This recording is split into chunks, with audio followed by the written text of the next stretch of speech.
Assalamualaikum warahmatullahi wabarakatuh. Waalaikumsalam warahmatullahi wabarakatuh. Alhamdulillah rabbil alamin, wassalatu wassalamu ala asyrofil anbiya'i wal mursalin wa ala alihi washabihi ajmain, amma ba'du. Kepada kaum bapak, para remaja, saudara anak seagama, alhamdulillah pada malam ini kita berjumpa kembali dalam pengajian bulanan setiap malam Kamis pertama awal bulan, yang mudah-mudahan keberadaan kita nggak sia-sia di sisi Allah Ta'ala dan Rasulnya. Sehingga apabila keberadaan itu punya nilai di sisi Allah Ta'ala dan Rasulnya, tentu ada ciri-ciri dan tanda mengarah kepada kebaikan kita dari sudut pandang agama. Itulah tujuan dan sasaran Anda dalam mengajar di mana tempat dan di mana kampung Jakarta dan Jawa Barat. Sehingga berkah kita punya majelis, dan kita yang hadir di majelis, terutama yang Allah pelihara, bisa ketemu sama anak 4 kali dalam satu bulan. Mudah-mudahan Allah pelihara ya, tambah kuat ketimbang yang baru pertama kali kenal anak dan baru pertama kali mendatangi begitu diri. Tapi tidaklah jadi ukuran bagi seseorang yang suka ikut anak maupun yang sering mendatangi majelis taklim anak, kalau dia tidak pernah mau melaksanakan dan mengamalkan ilmu yang Anda sampaikan, berprinsip dan berpedoman dengan pandangan agama yang Anda berikan, serta nggak pernah berbuat dengan cara-cara yang Anda tempuh selama ini Anda melaksanakan ajaran agama di wilayah Jakarta dan Jawa Barat. Das berarti Hidayah Taufik berperan kepada setiap orang yang sudah kumpul sama anak, tapi tidak menjamin bahwa orang yang terbiasa sama anak kemudian dia dapati Hidayah Taufik dari Allah Ta'ala. Artinya kita mesti bisa memelihara diri. Iya, Hidayah Taufik tetap mohon, nggak perlu di depan guru. Guru hanya sifatnya memberikan tuntunan, bimbingan, pengarahan sehingga engkau punya diri selamat dari dunia sampai akhirat. Keselamatan tak terjadi kalau tidak ada keberkahan dari ilmu yang kau terima. Artinya mesti juga ada pengamalannya. Pengamalan tidak menjadikan kau seorang itu punya berkah dari sesuatu yang didapatinya sebelum ada keikhlasan, di mana keikhlasan adalah kebersamaan yang kita ada dalam majelis ilmu Rasulullah sallallahu alaihi wasallam. Sehingga kalau tidak asari dan ketahui cara-cara yang ditempuh, masing-masing inti Allah berikan keberkahan. Tapi keberkahan hilang seketika ketika kebersamaan sudah pudar di dada Anda. Apa kebersamaan itu? Saling satu sama lain saling mengenal dan saling berbuat untuk keutuhan majelis taklimnya. Tiada keutuhan majelis taklim melainkan dengan dukungan Anda semua. Sehingga masing-masing yang punya majelis taklim harus pandai menjaga, memelihara orang-orang yang sudah ada di majelis taklim. Kalau majelis taklim itu punya keberkahan, kalau Anda mutlak insyaallah bahwa Anda membimbing semua yang mengarah keberkahan dan Anda berikan tata caranya. Tapi keberkahan selanjutnya belum tentu mengalir di dada Anda, di diri Anda atau di dada Anda kalau Anda nggak melaksanakan tata cara yang Anda ajarkan selama ini. Sehingga majelis taklim bisa hancur dalam masa 3 tahun atau 3 bulan dan bisa bertahan sampai anak mati dan antum pun mati bertemu di kuburan.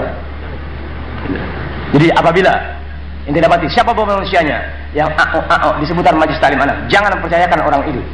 Dan apabila terjadi omongan yang tidak baik, ya hendaklah ente sesama majelis taklim datang ke rumah anak. Bisa dimengerti itu ya? Bisa dimengerti maksud itu? Jangan percaya omongan orang, percaya anu guru ente aja. Oh iya. Kecuali itu orang yang ngomong berani bertanggung jawab atas ucapannya di depan anak. Bisa dimengerti ente? Bisa dimengerti itu maksudnya itu? Kalau ente bisa melaksanakan, berarti keberkahan ada pada diri ente. Keberkahan itu nggak harus datang kepada siapa saja. Lihat, keberkahan itu tertentu pada sifat-sifat manusia tertentu yang memelihara keutuhan majelis taklim dengan orang-orang yang ada dan mendukung kehadiran atau keberadaan majelis taklim di wilayahnya masing-masing. Lihat, dan apalagi iblis menyerang Anda untuk mulai tahun 97 mendekati pemilu. Jangan coba-coba ente kaitkan hubungan pemilihan umum dengan majelis taklim anak. Jangan coba-coba ente kaitkan hubungan majelis taklim anak dengan pemilu. Awas ente. Anda hanya kasih tahu. Pada masanya Anda baca doa tersendiri di malam hari untuk Anda hancurkan ente yang melibatkan urusan pemilu dengan majelis taklim anak. Majelis taklim anak nggak dikaitkan dengan pemilu. Sehingga pengalaman di Otista hanya karena pemilu justru rontok majelis taklim. Yang atuk PDI, yang atuk Golkar, yang atuk PDI itu Golkar, P3 nggak kepake sih susah. Oh ya, yang atuk Golkar, yang atuk PDI, yang atuk P3 beda sama-sama tentang majelis taklim. Gara-gara pemilu rontok tuh pengalaman di Otista. Inti yang Allah pelihara sudah kenal, pelihara tak ada hubungannya pemilu dengan majelis taklim. Sehingga majelis taklim banyak yang libur pada hari-hari tenang amanah, tidak pernah terjadi libur. Tidak ada libur majelis taklim anak Jakarta Jawa Barat, meskipun minggu-minggu tenang amanah nggak ada libur. Ya. Dan jangan coba-coba kaitkan hubungan majelis taklim anak dengan pemilu. Awas ini. Oh ya. Kalau kagak ada pemilu, lo pada begitu, lo pada begitu, gimana dengan ada pemilu? Nah, rontok majelis taklim, orang yang senang lo yang susah. Awas ini, jangan. Oh ya. Masing-masing punya hak pilih masing-masing. Oh ya. Pilih. Terserah ente. Jangan kaitkan pilihan ente dan kampanye ente dengan urusan majelis taklim ana. Ingatin tuh. Anda udah dendeman ya. Udah dendeman. Pokoknya sudah kasih tahu, siapapun Anda semasa nggak bisa mengikuti tata cara Anda dalam memelihara majelis taklim dengan orang-orang yang ada di seputar majelis taklim yang mendukung keberadaan majelis taklim, rontok dengan sendirinya. Jangan tidak mau ente. Anda nggak butuh Anda nggak butuh ente, maaf ya. Anda butuh manusia yang berbuat bersama Anda untuk agama. Anda butuh manusia yang sifatnya demikian. Sehingga orang yang Anda butuhkan itu manusia yang di mata Allah Ta'ala punya nilai, punya harga. Di mata Rasul tercinta. Ya, di mata pemerintah mendandakan sesuatu yang positif. Tuh Anda punya jiwa tuh, jiwa begitu. Jadi kalau ente yang ikuti Anda, kumpul di majelis taklim Anda nggak punya jiwa seperti yang Anda ajarkan dikit ke sedikit untuk menjadikan ente baik di dunia wal akhirah, cepatlah menyingkir sebelum Anda bergulir dari tempat di mana Anda tinggal. Siapa mengerti maksudnya? Ya, bismillahirrahmanirrahim. Allahumma sholli ala sayyidina Muhammad. Bismillahirrahmanirrahim. Bismillahirrahmanirrahim. Allahumma sholli ala sayyidina Muhammad. Bismillahirrahmanirrahim.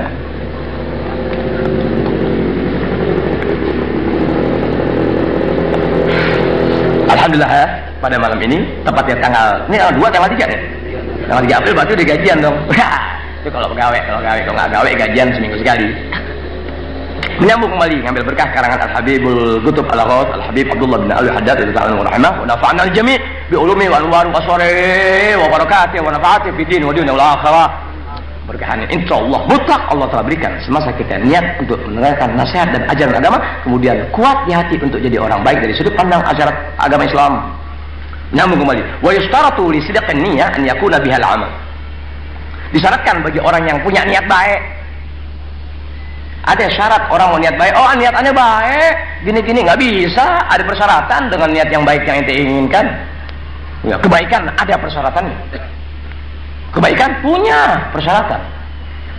Arti persyaratan itu terdiri daripada tata cara. Nggak bisa ente punya niat baik sementara ente nggak bisa menjaga hal-hal yang kurang baik. Bagaimana untuk menjadi baik? Isyaratul sidqin niyyah, disyaratkan bagi yang punya niat baik itu an yakuna bihal amal. Disesuaikan dengan pengamalannya. Ente ngaji, ente kumpul, dengar nasihat, dengar pandangan, macam-macam pandangan yang jarang di Jakarta. Sementara pengamalan nggak ada. Niat ente kumpul di majlis mau dapat ilmu, bohong. Bohong lah, bohong. Ngancurin iya. Awas ente. Famayat lubul ilma. Masalah, barang siapa menuntut ilmu agama, wa yaz'amu anna niyyatahu fi tahsilih wa an ya'mala wa yu'allima. Jadi barang siapa menuntut ilmu, misalkan menuntut ilmu, kayak kita hadir majelis ilmu, misalkan wazam, dia merasa mengaku mendakwakan dirinya, ananinya tahu yang niatnya dia kumpul dalam majelis ilmu itu fi tahsilih untuk mendapatkan ilmu, an ya'mala wa yu'allima, melaksanakan dan mengajarkan kepada orang lain. Fa illam yaf'al dzalika inda tamakkuni minhu, ketika ada kesempatan setelah dapat ilmu dan dia niat untuk mengajarkan orang lain, tak dapat dikerjakan pada adanya kemungkinan dan kemampuan untuk melaksanakan ilmu yang ente dapat, yang niat ente belajar kumpul di majelis ilmu untuk membenahi diri ente. Niat ente begitu kan, kumpul di majelis ilmu, dapat ilmu, mau adakan pembenahan di diri. Berbetulan ada kesempatan untuk mempraktekkan ilmu yang ente dapati dari pandangan dan nasihat ana. Begitu tata cara dengan jamaah majelis taklim, begitu memelihara keutuhan majelis taklim, begitu sifat mengalah bagi orang yang lebih dewasa ketimbang yang anak-anak. Begitu caranya, begitu. Kesempatan untuk berbuat demikian ada, tapi tidak ente laksanakan. Fa niyatu ghairu shadiqah. Niatnya itu bohong. Bohong niatnya. Niatnya bohong, kata Habib Abdullah bin Al-Haddad. Niat kumpul di majelis ilmu untuk membenahi diri, ya, dan mengamalkan, kan begitu. Kesempatan ada untuk melaksanakan ilmu yang pernah ente dapat, untuk melaksanakan tata cara dari pandangan yang anda berikan. Ketika persoalan datang, justru ente keluar dari tata cara yang selama ini ente punya niat dikumpul dalam majelis ilmu untuk membenahi diri. Bohong anda. Kalau untuk skop yang demikian amat sangat kecil jumlah majelis taklim di per wilayah, sekian puluh orang, sudah anda tak mampu mempraktikkan ilmu dan amal yang pernah anda datangi majelis ilmu untuk anda amalkan. Nyatanya skop yang demikian kecil tak mampu anda kerjakan, padahal kesempatan untuk berbuat ada, tapi tata cara dan pandangan lainnya justru tidak jadi pedoman. Berarti kumpulnya anda di majelis ilmu tak memberikan arti apa-apa. Lihat Habib Abdullah bin Al-Haddad. Orang Islam mengajar kebersamaan, nggak ada kaya, nggak ada miskin, nggak ada habib, nggak ada yang bukan habib, sama ada orang muslim, sama dengan aku. Yuk bareng-bareng. Itu. Wa kama yatlubu dunya wa yaz'amu annahu innama yatlubuha li'ajli istighna 'anil nas wa tasadduqi 'alal muhtajin wa silatil aqrabin. Sebagaimana juga orang yang cari rezeki, dia berharap, berkeinginan mendakwakan dirinya, yang dia mencari dunia, mencari rezeki tujuannya nggak minta-minta sama orang, cari duit biar banyak. Ya, nggak ngaji dulu nih sebulan 3 bulan, cari kerjaan. Niatnya kalau dapat kerjaan ngaji tenang, terpuji ya, terpuji. Sebulan, 2 bulan, 3 bulan nggak ada, biar dulu cari rezeki. Ya, dapat kerjaan kan ngaji enak, sambil jalan juga bisa, bakal ngerokok, bakal ongkos ke sana kamari kan ada nyatanya. Buat terusin, buat tasadduq 'alal muhtajin, rezeki yang lebih bisa ngasih orang yang terpepet keadaannya untuk diberikan bantuan sekadar kemampuannya. Kemudian wasilatil aqrabin, dan juga untuk menyambung hubungan silaturahmi kepada kerabat-kerabatnya yang nggak punya, dengan ada rezekinya dia bisa datang atau bisa mengirimkan rezekinya kepada kerabatnya yang orang nggak punya. Fa illam yaf'al dzalika indal qudrati alaih, fa illam yaf'al dzalika indal qudrati alaih, ketika rezekinya ada, dia kerja, dia usaha, dia dagang dengan sesuatunya, rezekinya ada. Ya, rezekinya ada, berarti dia punya kemampuan untuk melaksanakan niat semula ketika dia cari rezeki untuk dapat pekerjaan atau obyekan atau order, sementara dia meninggalkan majelis ilmu dengan tujuan demikian. Allah Ta'ala jadikan bukti niatnya, pegang duit, megang rezeki, pegang ini, sehingga niat itu bisa terlaksana. Kalau dia mau ngajar, ya, mau ngaji, ada duit, bisa sedekah sama orang lain, bisa bantu saudaranya, orang-orang Islam yang nggak mampu. Kesempatan itu ada, dan kemampuan sudah ada. Tapi fala athara li niyatihi, ngelihat ya, kemudian niat tadi enggak mempengaruhi diri dia untuk melaksanakan apa yang telah menjadi kenyataan. Fala athara li niyatihi, dia gak kerjain, maksudnya enggak kerjain, udah dapat nikmat dari Allah Ta'ala dengan doa dan sesuatunya, dapat kerjaan dan sebagainya, dia tinggalin semuanya. Ada tuh azab Allah Ta'ala berbentuk nikmat dunia, azab Allah Ta'ala berbentuk nikmat dunia. Banyak berapa ratus jamaah majelis taklim ana yang udah begitu, yang ninggalin ana dengan cara begitu, kesian. Wa niyah la tu'athir fil ma'asi syai'a, di mana niat baik itu, ngerti gak? Tidak mempengaruhi sesuatu dalam bentuk kepelanggaran ataupun dalam bentuk kemaksiatan atau pelanggaran, di mana niat-niat baik tadi enggak mempengaruhi, lihat, pada urusan sesuatu yang ada dalam pelanggaran. Seperti apa? Kama anna tathhira la athara lahu fi najisil ain, sebagaimana orang yang bersuci dari suatu najis yang ada di badannya, taruh paham tinjak, bukan tinjak. Ya, ini tinjak kena tangan ente, dengan air yang suci mensucikan, ente gosok, ente bersihin itu tangan, bersihin. Diumpamakan air ini, ngeri ya, niat yang baik, ente bersihin tuh najis yang ada di tangan atau pakaian ente dengan air yang suci mensucikan. Tetap tuh najis itu tetap ada, asalnya emang udah najis, yang bersih sih ini. Artinya air yang suci mensucikan tadi enggak jadi berpengaruh apa-apa kepada najis yang bersangkutan, ataupun ininya sih bersih. Tangan atau bahan pakaian yang kena tai, ngeri atau kena tetap bersih dengan air yang suci mensucikan, yang ente guyur itu tangan atau bahan pakaian. Sementara ingat, kesucian yang ente gunakan ini enggak menjadikan suci najis yang sebenarnya. Bisa dimulai deh. Ya, orang kan kok ini pembicaraan tentang persyaratan niat yang jadi baiknya itu begitu. Kalau ente niat baik, tentu ada upaya. Ketika datang kesempatan untuk berbuat baik, sementara kemampuan ada, tapi ente nggak laksanakan, dimana semua tadi diumpamakan seperti orang membersihkan najis atau kotoran, nggak mempengaruhi najis yang sesungguhnya. Adapun sesuatu yang dibersihkan itu tetap bersih, tapi najis itu tetap ada. Itulah niat yang nggak dilaksanakan. Niat yang nggak dilaksanakan begitu. Kumpul di majelis ilmu berkahnya kagak. Kumpul di majelis ilmu berkahnya kagak, cuma menang puji putihnya doang sama kokoknya. Awas, jangan ente kenal mana, jangan begitu barang-barang jangan, barang-barang sama saudara ente sendiri, kurang-kurang dikit temen kenalan, ngerti ya, dalam majelis taklim maafin. Kalau ente punya berkah dalam ilmu dan amal, kesel wajar namanya orang di majelis taklim, tapi sifat berkah mengajak ente untuk ngerem. Ingat ini suatu keberkahan. Bagaimanapun juga orang yang kumpul di majelis taklim semua berperan Semua berperan, ada yang dengan rezekinya, ada yang dengan kelebihannya, ada yang dengan datangnya, ada semua berperan. Jadi kalau hal-hal yang dianggap kurang baik, kita yang sudah Allah pelihara tahu sesuatunya, berbuatlah dengan keberkahan yang ada pada diri ente. Kalau ente orang yang punya berkah, tekap gimana baiknya, ini bagaimana. Begitu tata caranya. Jangan dikembangkan suatu persoalan apapun juga. Jangan coba-coba kembangkan. Persoalan yang nggak usah apa dikembangkan, wah haram, buru-buru dia nyingkir. Persoalan yang nggak usah apa dikembangkan, wah haram, buru-buru dia nyingkir deh dari tempat anda nggak butuh anda. Faman wafaqa insanan, dan barang siapa ya menyetujui seseorang, bersepakat dengan seseorang, bermufakat ala ghibati muslimin, ceritain jelek urusan orang, urusan saudaranya seagama, wada'a annahu yaqsudu bidzalika, sedang dia bermaksud mendakwakan dirinya yang dia nggak bertujuan lain dalam urusan menceritakan kejelekan saudaranya itu kecuali idkhalus surur ala qalbi, ngegirangin. Aneh nyeritain ente yang kagak-kagak, tujuan aneh ngegirangin ente. Waduh. Aneh ngejelekin ente nih, ngeriak di depan orang. Tujuan aneh yang ngejelekin ente yang ente nggak tahu ini kejelekan, aneh ngomongin di depan orang lain kan ente nggak tahu. Tujuan aneh ngegirangin teman bicara aneh, lawan bicara aneh. Waduh. Kan begitu tuh. Kemudian bahwa ahadul muqtabin, maka orang tadi yang anda ajak soal urusan-urusan jelek tentang orang lain, ya, bersekutu termasuk manusia yang sama-sama ngejelekin orang lain. Sebab dia diem. Bisa kan mengerti maksudnya? Aneh ngomongin ente, wah jelek orang ente deh.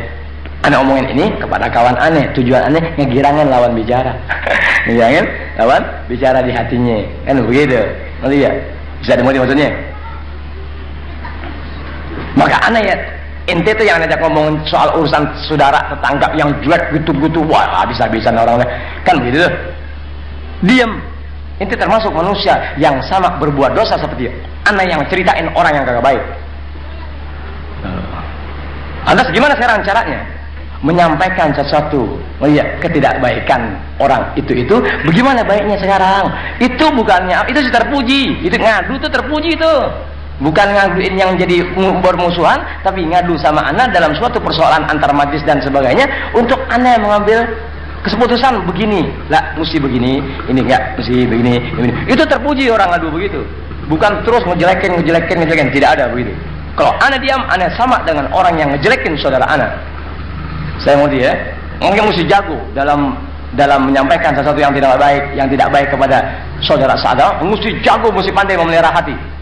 Jangan sampai aduan-aduan itu karena hasad, karena ini, karena naudzubillah min dzalik, sallallahu. Memang anda sendiri menangani persoalan majlis taklim. Semasa ente Allah pelihara biasa berjumpa muka dengan anda, persoalan apapun juga bismillahirrahmanirrahim, anda terima aduan-aduan ente.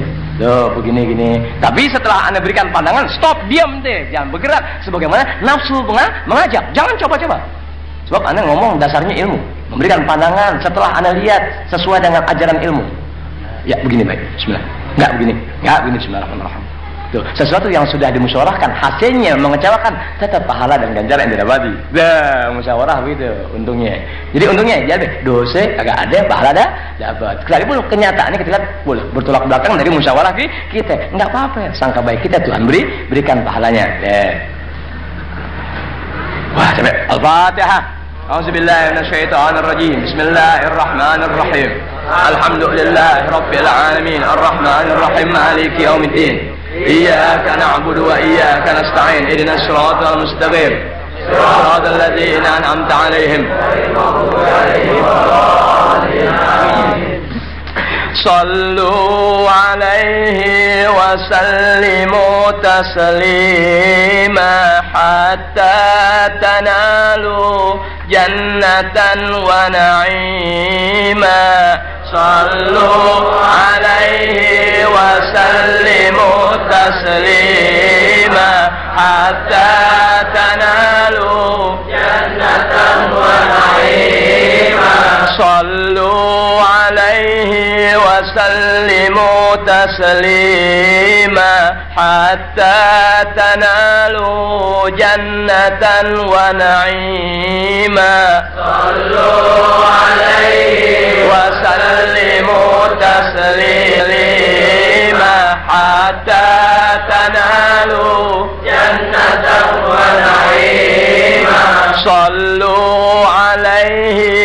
وسلموا تسليما حتى تنالوا جنة ونعيما صلوا عليه وسلموا تسليما حتى تنالوا جنة ونعيما صلوا عليه وسلموا تسليما حتى تنالوا جنة ونعيما صلوا عليه وسلموا تسليما حتى تنالوا جنة ونعيما صلوا عليه وسلموا تسليما حتى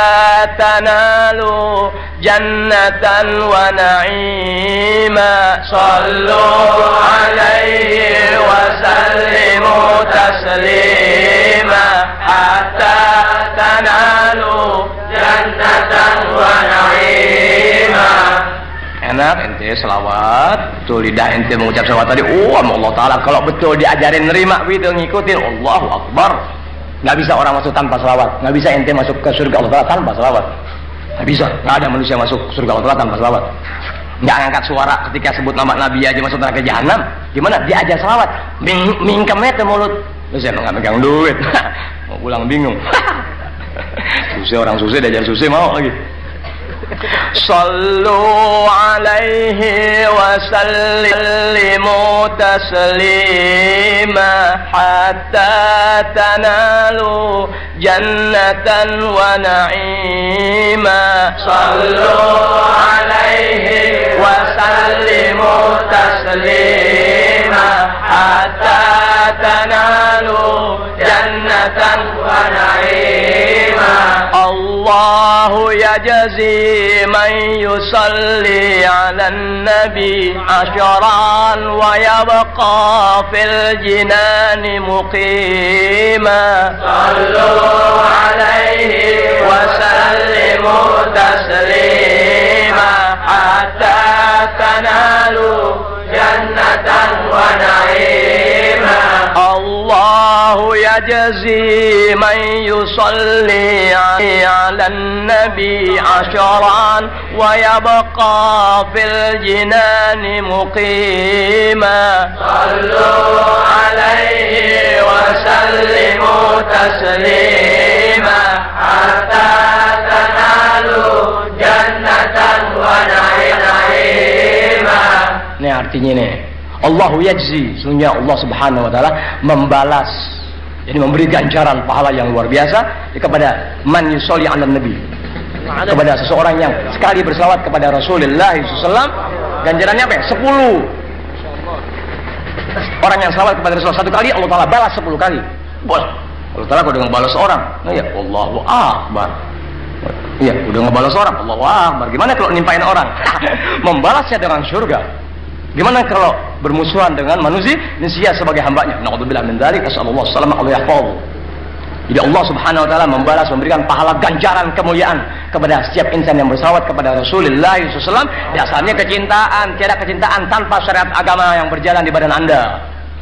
Dasarnya kecintaan, selawat kepada Rasulullah hanya karena kecintaan kita kepada Rasulullah, mengingat kita dari nyembah puun duren, nyembah puun duren sampai nyembah Allah Ta'ala, sehingga setelah kita nyembah Allah Ta'ala, kita bisa makan duren, bisa coba nyobain duren. Tuh, tapi waktu ente nyembah duren, nggak kenal Allah Ta'ala. Ketika ente dapat hidayah taufik berkah guru-guru agama di wilayah ente masing-masing, kenallah ente Allah Ta'ala, sehingga ente menyembah Allah Ta'ala, dapat duren. Boleh duren boleh beli, boleh duren boleh nemu, boleh donor kasih. Iya Pak Umar. Tuh lihat. Jadi orang yang kembali kepada Allah Ta'ala, kedua keuntungan dia peroleh. Surga ilahi dapati, jannah duniawiyah dia akan temukan dengan cara Allah Ta'ala yang memberi. Sebab Allah Ta'ala sudah memberikan sentuhan kebahagiaan kepada seseorang, lihat, punya sifat tertentu dari kegembiraan tadi. Nggak bisa diukur dengan materi yang dia cari demikian rupa. Ada yang telah memberikan hartanya, didapati kenikmatan duniawi dari Allah Ta'ala, tapi sesuatu yang merupakan pemberian Allah Ta'ala kepada manusia yang Allah Ta'ala cintai, jalan tuh rezekinya kepada saudaranya seagama, terutama dalam urusan pengembangan dakwah Islamiyah yang sifatnya pembinaan, pendidikan, pengarahan, menjadikan muslimin tua atau muda, nakal ataupun tidak, kenal Allah Ta'ala. Itulah manusia-manusia yang berkah dalam rezeki, kemudian dapat kecintaan Allah Ta'ala. Lain dari itu, wallahu a'lam urusannya. Punya duit kumpulin pergi haji, pulang miskin, atau tambah kaya pergi haji lagi, tambah kaya pergi haji lagi. Itulah manusia yang Allah Ta'ala murkai. Itulah manusia yang Allah Ta'ala murkai. Tiap tahun pergi, tetangganya miskin tetap aja makan tuh orang miskin. Dia nggak pikirin, itulah satu di antara murka Allah Ta'ala kepada orang yang tiap tahun pergi haji. Waduh, udah umumnya orang dunia tiap tahun pergi haji. Sehingga wali-wali besar kasih tahu, jadikanlah semangatmu, keinginanmu yang besar dalam melaksanakan ibadah haji Rabbal Bait Allah Ta'ala, bukan Ka'bahnya. Jadikanlah diri kamu dalam upaya kamu melaksanakan ibadah haji bukan Ka'bahnya, tapi siapa? Rabbul Bait Allah Ta'ala, pemilik Ka'bah itu sendiri. Kan kagak gitu. Di Ka'bah sama aja sama Yahudi Nasrani, megang-megang batu ya Allah, nek martuwe kok ngambek mulu. Allah, order kok mandak mulu. Lu nggak sedekah order mandak, lu nggak sedekah pelit sama tetangga mau nggak punya. Iya, tapi ame Ka'bah bisa cerita. Udah orang kaya jadi susah di Ka'bah. Aduh, Tuhanku, ini semutan nggak bisa habis nih. semutan nggak habis. Mana stroke ya Allah, stroke udah habis 17 juta ya Allah ya Rabbi. Sedekah baik.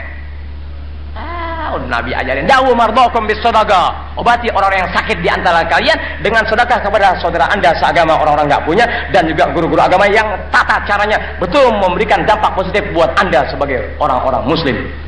Yang begitu cari manusia bodoh boleh pergi haji ngadu sama Ka'bah, ngadu sama Ka'bah, mbah aja bener. Mbah banyak di Jakarta nggak kepake. Mbah banyak di Jakarta nggak kepake, ngadu sama mbah. Murah sama 30.000 kok.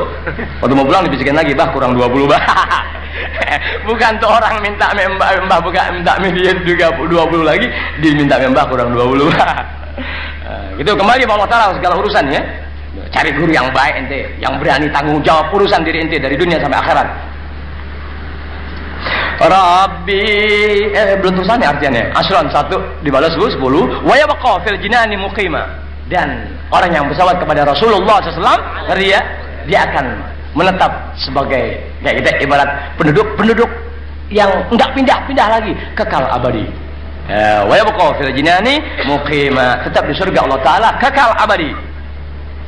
Rabbi ana ji'tu li babika qasidan farham ibadaka wahdina ya karima. Sallu alaihi wa sallimu taslima hatta tanalu jannatan wa na'ima. Rabbi ana ji'tu li babika qasidan farham ibadaka wahdina ya karima. Sallu alaihi wa sallimu taslima hatta tanalu jannatan wa na'ima. Rabbi ana ad'uka layla naharin faghfir dhunubana wa kun alaina rahima. Sallu alaihi wa sallimu taslima hatta tanalu jannatan wa na'ima. Rabbi ana ad'uka layla naharin faghfir dhunubana wa kun alaina rahima. Sallu alaihi wa sallimu taslima hatta tanalu jannatan wa na'ima. Subhil huda mala al wujuda surura lamma bada wajhul habibi munira. Sallu alaihi وسلموا تسليما حتى تنالوا جنة ونعيما شهر الربيع أتى بمولد أحمد ولقد أتانا في الأنام بشيرا صلوا عليه وسلموا تسليما حتى تنالوا جنة ونعيما لما تشفع آدم من ذنبه غفر الإله له وكان غفورا صلوا عليه وسلموا تسليما حتى تنالوا جنة ونعيما والحور في غرف الجنان تبشرت وقضت بميلاد النبي نزورا أما بدا وجه الحبيب تلألأت كل البقاء وقد نطقنا شكورا صلوا عليه وسلموا تسليما حتى تنالوا جنة ونعيما أتت لات يا شهر الربيع مشرفا قمرا يفوق مع الكمال بدورا صلوا عليه وسلموا تسليما حتى تنالوا جنة ونعيما بشراكم يا أمة الهادي لكم يوم القيامة جنة وحريرا صلوا عليه وسلموا تسليما حتى تنالوا جنة ونعيما صلوا عليه وسلموا تسليما حتى تنالوا جنة ونعيما صلوا عليه وسلموا تسليما حتى تنالوا جنة ونعيما. Alhamdulillah. Kenapa begitu? Kita jangan lihat suara kita enak apa kagaknya, jelek atau baiknya, jangan. Yang pokok aku telah berselawat, di mana isi selawat tadi puji-pujian seseorang kepada Rasulullah SAW. Loh, kalau para bidadari di surga kayak pada nari dengan keberadaan Rasulullah, bumi-bumi begitu bersyukur kepada Allah Ta'ala, mengucapkan puja-puji kepada Allah Ta'ala dengan keberadaan Rasulullah, kita diajak baca selawat, diem kayak orang ketiban sumbangan. Jangan, aneh sengaja begitu ya. Bismillahirrahmanirrahim. Allahumma sholli ala sayyidina Muhammad. Ya Rasulullah, salamun alaik ya rafi'an syani wa daraji. Ya Rasulullah, salamun alaik ya rafi'an syani wa daraji. Ya Rasulullah, salamun alaik ya rafi'an syani wa daraji. Allahumma salli wa sallim wa barik alaihi wa ala alihi.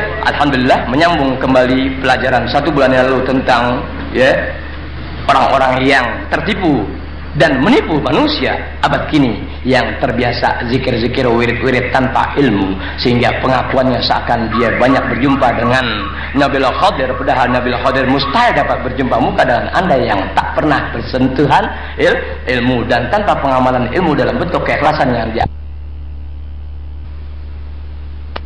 hijau, ya selendangnya kuning, apa aneh kayak bentuknya, rambutnya gondrong supaya dianggap angker, ya jam rosnya tinggi sebelah, bagaimana kayak caranya?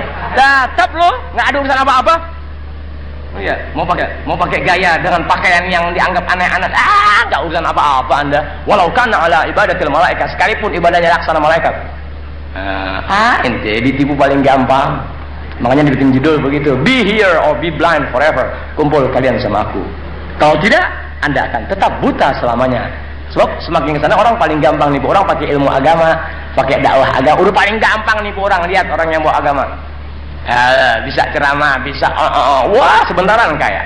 Sebentaran kaya. Yang paling enak nipu orang pakai agama, udah nggak ada lagi penipuan yang terhormat di alam dunia melainkan nipu manusia dengan agama. Nipu manusia dengan agama terhormat.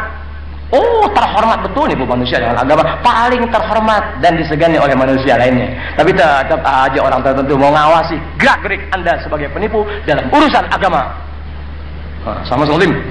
Apa 3 sifat dimaksud? 1. Al-khaslatul ula. Sifat pertama dari seseorang yang bisa berjumpa dengan Nabil Khadir adalah an yakunal abdu ala sunanihi fi sa'iri ahwali. An yakunal abdu ala sunanihi fi sa'iri ahwali. Seseorang yang dapat berjumpa dengan Nabil Khadir alaihissalam, dia harus senantiasa keadaan dirinya itu tetap dalam kesunatan, yakni syariat agama Rasulullah SAW dengan akhlak-akhlak yang dilaksanakan oleh Rasulullah SAW. Begitu tata caranya, begitu pembawaannya, dan dalam keadaan tertentu dia harus berbuat sesuatu melalui sunnah Rasul. Begitulah keadaannya. Oh ya, kan Nabil Khadir nggak ada syariat agamanya. Nggak ada ya, Nabi Khadir punya syariat agama, nggak ada.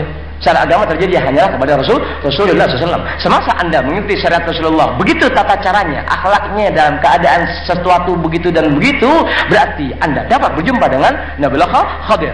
Apabila Anda dengan ilmu tidak mengikuti tata cara dalam syariat Rasul, begitu akhlak membawakan ilmu, begitu tujuan dan maksud daripada ilmu, begitu tidak Anda temui, tapi pengakuan dan ibadah Anda